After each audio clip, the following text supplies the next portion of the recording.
There's a couple of things that came up in a training session today that I thought might be helpful as it was brought to my attention that these are sort of unknown or unutilized features. The first one is the selection set.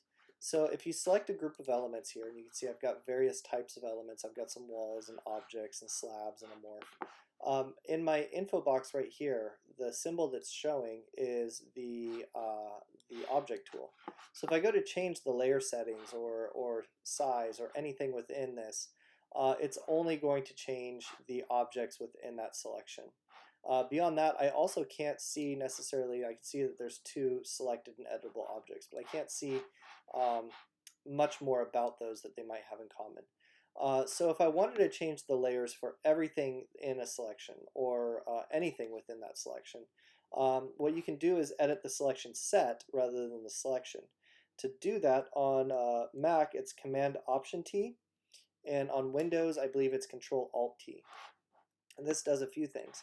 It finds the pen that is most common among those things. So I could say I want this stuff to be this pen. It gives you the classification system or systems available, so you can uniformly change the classification systems for those things. This is from a module file, so I don't have a whole lot for classification, but you can give these things classification. That's important for IFC and sometimes for scheduling. And then you can also change some of the sort of lesser information.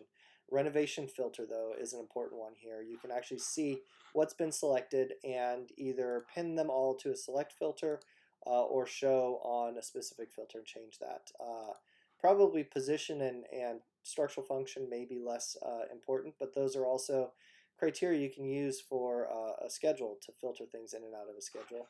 And then I actually use this pretty frequently just to see what I've selected. If I drag and select, I can see how many of each element I've selected. So I can see here that I have 3 walls. And you can make those changes. So I can change these all to another layer. I'll just dump them on the ArchiCAD layer for right now. And then you can see, like, I obviously didn't change all of the pens, but it found any pen in common that it could. So it's not a foolproof solution. The other trick that I wanted to mention, so if I select over here and isolate this out, you can see there's 3 walls there. If I bring this up to see all, there's these walls here that are also on that same story. They're above that story, so that's why they weren't being selected by that. But if I want to move these to the upper level, for example, I can select upper level, but then you notice they shoot up because my story settings say that that's 10 feet above.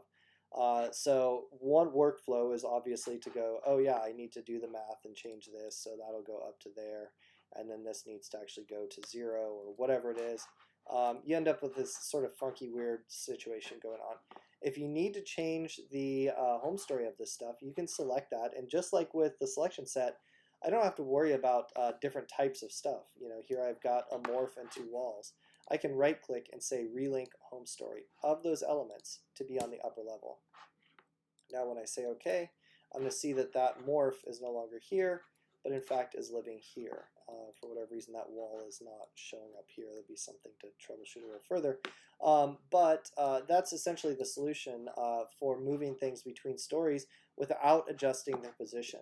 If this needed to be down here, but it needed to live on there for floor plan, for example, you can relink that to the upper level. It still stays in position, but when I go to floor plan view, this is now visible on that other story. So that's another quick tip that hopefully you can all put to use.